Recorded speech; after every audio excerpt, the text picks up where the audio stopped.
శ్రీ గురుభ్యో నమః. శ్రీమాత్రే నమః.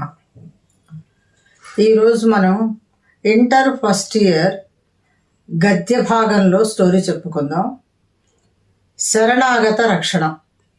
శరణాగతము అంటే ఏంటి? ఎవరైనా ఏదైనా కష్టాల్లో బాధల్లో ఉన్నప్పుడు వాటిని రక్షించమని వేరే వాళ్ళను వచ్చి కోరుకున్నప్పుడు నీకేం పర్వాలేదు నేనున్నానని భరోసా ఇవ్వడమే రక్షణ. అది శరణు వేడుకున్న వాళ్ళకి ఇవ్వడము శరణాగత రక్షణ. అంటే మనం నేనున్నాను నీకేం భయం లేదు అని చెప్తే వాళ్ళు ప్రశాంతంగా ఉండగలిగితే మనం రక్షణ ఇచ్చినట్టు అన్నమాట. ఇది శరణాగత రక్షణ. ఈ శరణాగత రక్షణ కేఎల్వి శాస్త్రి గారు రచించారు. ఇది గద్య భాగంలో స్టోరీ. 6 మార్కులు వస్తాయి. దీన్ని తెలుగులో కానీ ఇంగ్లీష్లో కానీ రాసుకోవచ్చు. హుస్సేనర రాజ్యం అని ఒక రాజ్యం ఉంది. ఆ రాజ్యంలో శిబి చక్రవర్తి, షట్చక్రవర్తుల్లో ఈయన ఒకడు. అసలు ఈ శిబి చక్రవర్తి ఉన్నాడన్నమాట.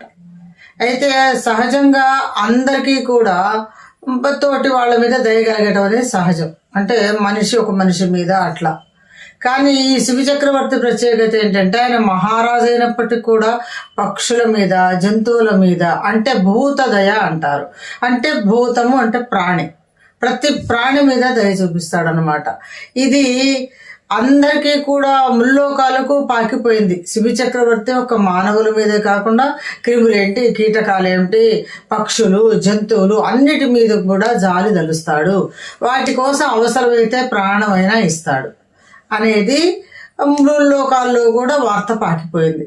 అప్పుడు ఏమనుకున్నారంటే దేవలోకంలో ఇది మన వరకు తెలిస్తే కాదు కదా, ఇది నిజమైతే అందరికీ తెలియాల, అందరికీ తెలిసేటట్టు మనం చేయగలగాలి కూడా. ఎందుకంటే మంచి విషయాన్ని 10 మంది తెలుసుకుంటే వాళ్ళు మళ్ళీ మంచి చేయగలుగుతారు అన్నమాట.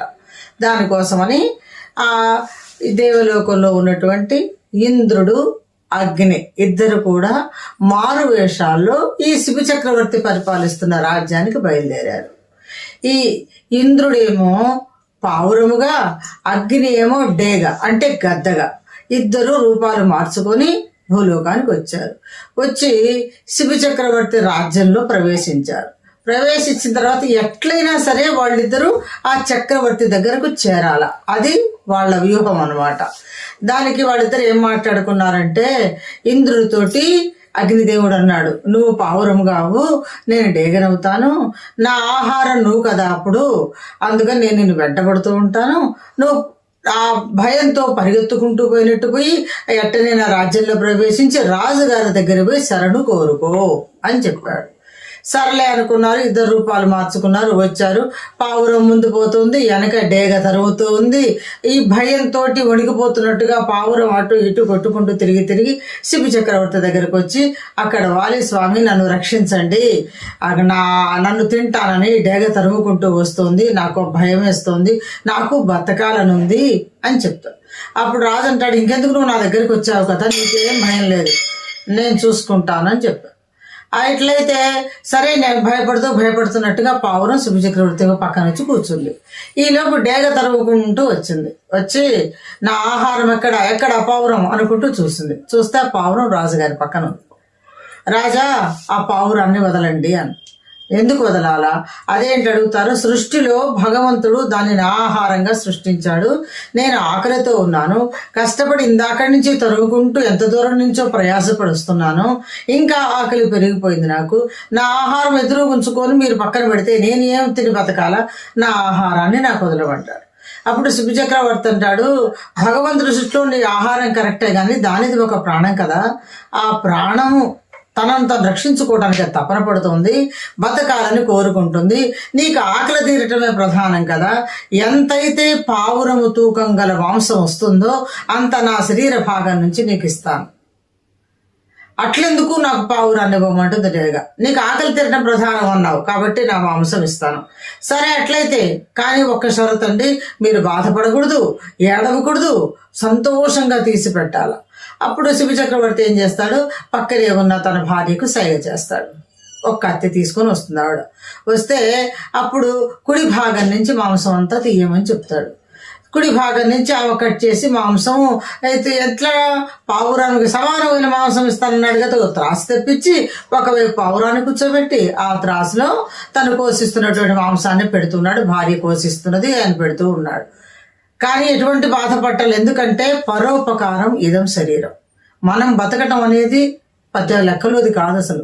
మనం పుట్టినందుకు బతికినందుకు మనం ఎవరికే ఉపయోగపడుతున్నాము, అందుకని పర ఉపకారమే మనకు లక్ష్యంగా ఉండాలి. అందుకని నేను బాధపడలేదన్నాడు. కానీ కోసి పెడుతున్నాడు, కుడివైపు భాగం అంతా కోస్తున్నది, ఇస్తున్నది, పెడుతున్నాడు. కానీ ఈ పావురానికి తగినట్టుగా సమానంగా అది తూగటం లేదు. ఈ చుట్టానికి పావురం ఎంత ఉంది, ఇక్కడ మాంసం ఎంత ఉంది, కానీ తూగటం లేదు. అప్పుడు ఏం చేశాడంటే ఎడమ వైపుది కొయ్యమని సైగ చేశాడు భార్యకి. కుడివైపు అయిందిగా ఎడమ వైపుది కోసి పెట్టమని. సరే, ఎడమ వైపుది కొయ్యటం మొదలు పెట్టగానే ఆ శివ చక్రవర్తి కంట్లో నుంచి ఎడమ కంటి నుంచి ఒక్క డ్రాప్ కన్నీళ్ళలాగా బయటపడ్డాయట. అది చూసింది డేగ. స్వామి, మీరు బాధపడుతూ ఏడుస్తూ ఇస్తున్నారు, ఇందాక నేను చెప్పాను కదా, మీరు ఆనందంగా ఇస్తేనే నాకు ఆహారం, మీరు ఏడుస్తూ ఇవ్వకూడదు. వాళ్ళని ఎవరిలో రక్షించాలని మీరు ఏడుస్తూ పెడితే నాకు తిన్నా అది పనికిరాదు, కాబట్టి మీరు ఏడుస్తున్నారు, ఇంక పెట్టడం ఆపమన్నాడు. అప్పుడు ఆయన అన్నాడు, నువ్వు ఇంతవరకైనా అర్థం చేసుకున్నావు, ఇందాకటి నుంచి కుడి భాగం కోస్తున్నప్పుడు నా ఎడమ భాగం ఆలోచిస్తూ ఉన్నది, కుడి భాగంతో అయిపోతుందేమో, నా భాగం రాదేమో, నేను కూడా ఆహారం అయితే బాగుండు అని బాధపడిపోతుంది అది. ఇప్పుడు ఎప్పుడైతే ఆ భాగం మీద కత్తి పెట్టానో దానికి కూడా ఆనందం కలిగింది. ఆ ఆనందంతో వచ్చినటువంటి బాష్పం ఒకే ఒక్క చుక్క, అది ఆనంద బాష్పం మాత్రమే, నేనేం బాధపట్టలేదు. ఇది ఆనందంగా ఇస్తున్నటువంటి తీసుకో. ఇంకా కోసి పెడుతున్నాడు, కోసాడు, పార్ట్ కూడా కోసాడు, అయిపోయింది. కానీ పావురం తోగలేదు. అప్పుడు శివ చక్రవర్తి భార్యతో చెప్పాడట, నా తల కూడా నరికి త్రాసులో పెట్టేసేయి, ఈ భాగంలో ఉన్నటువంటి మాంసం చాలట్లేదు అని చెప్పాడు. అప్పుడు ఆవిడ కత్తి తీసుకొని, అంటే భర్త ఆజ్ఞానుసారంగా చేద్దామనుకుందా చక్రవర్తి, మహాచక్రవర్తి కాబట్టి, అందున కూడా భార్య ఎటువంటిదో భర్తతో కూడా ఎటువంటి లక్షణాలు ఉన్నాయో భార్య కూడా ఎటువంటి లక్షణాలే ఉన్నాయి కాబట్టే కదా ఆమె కోసి పెట్టగలిగింది. అందుకని పెట్టబోయేలోపు గబక్కున ఇద్దరు ప్రత్యక్షమైనారట. ఎవరెవరు? డేగ, అగ్ని రూపంలో ఉన్న డేగ, ఇంద్రుడి రూపంలో ఉన్న పావురం, ఇద్దరు తన స్వరూపాలు మార్చుకొని అసలు రూపాలకు వచ్చేసారు. వచ్చి అప్పుడు చెప్పారట, ఓ శివ చక్రవర్తి, అందరూ నీ గురించి ఎంతమందో చెబుతున్నారు, లోకాలకు నీ విషయం పాకిపోయింది, కానీ మేము ప్రత్యక్షంగా చూస్తే కదా నమ్మాల్సింది, అది ఎంత శాతం ఉంది, నీలో దయ ఎవరి మీద ఉందని తెలుసుకోవాలని, అందుకని మేమిద్దరం నిన్ను పరీక్ష చేయడానికి వచ్చాము. ఈ పరీక్షలో నువ్వు నెగ్గావు కాబట్టి నువ్వు ఇటువంటివేమీ ఇంకా ఆలోచించవాకు, మేము కేవలం నిన్ను పరీక్ష చేయడానికి మాత్రమే వచ్చావు. ఈ పరీక్షలో నువ్వు ఉత్తీర్ణుడు అయినావు కాబట్టి మాకే కాదు, ఇప్పుడు లోకాలకు కూడా నువ్వు దానము చేసే వాళ్లల్లో గొప్పవాడిగా పేరు ప్రతిష్టలు సంపాదించుకున్నావు. నీ కీర్తి ఇంకా దేశాల పాకిపోతుంది, ఎందుకంటే నీ శరీరాన్నే కోసి ఇచ్చావు కాబట్టి సామాన్యమైన విషయం కాదు. అది బాధపడకుండా ఏడవకుండా నువ్వు సంతోషంగా పెట్టగలిగావు. దానికి సహకరించిన నీ భార్య కూడా చాలా గొప్పదే.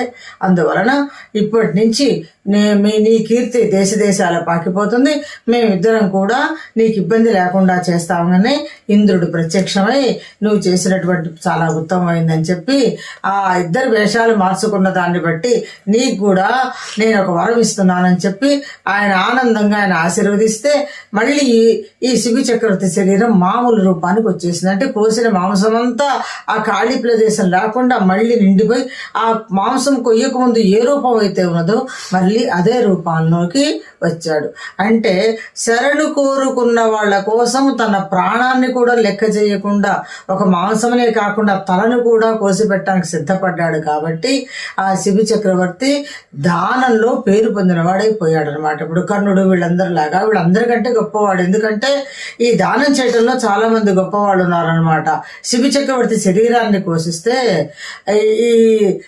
ఇంకా ఎవరు దానకర్ణుడేమో దానాలు చేసే గొప్పవాడైతే దధీచి మహర్షి వజ్రాయుధం కోసం తన వెన్నెముకను బతికుండగానే తీసుకోమని చేశాడట. అంటే పరోపకారం కోసం అనేది జీవితం ఉండాలా, శరణు కోరిన వాడు రక్షించడం కోసం మన ప్రాణాన్నైనా అర్పించాలా. ఇది శరణాగత రక్షణం. అందరూ రాసి మంచి మార్కులు తెచ్చుకోండి. స్వస్తి.